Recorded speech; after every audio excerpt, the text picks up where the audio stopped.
bit of a controversial opinion, and I'm just going to go out there and say it.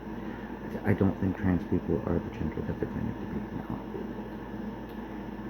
I just don't think that science is there yet.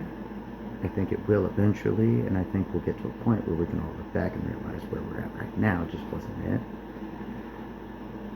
But I think that there's a lot of science and potential for that to actually work, to even to the point where you could replicate the way that your desired gender is, supposed to. And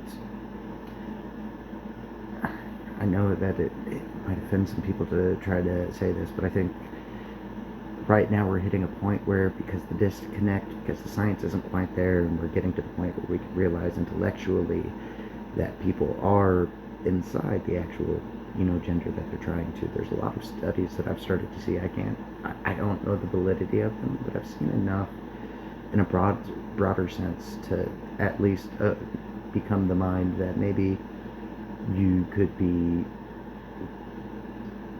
that they probably are the gender that they are on the inside, that they have those tendencies. But again, science just isn't there yet, so I just feel like it's more or less people trying to play make-believe and bend reality so you can feel comfortable in your skin. I don't think that should be necessary. I think we should be able to get to a point where we realize where we're at right now and understand what we're trying to get to the end goal, but we can't just call it that until we get there. You know?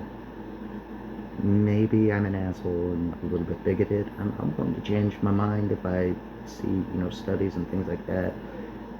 I wouldn't sit there and say that I'm like coming from a base of study that has any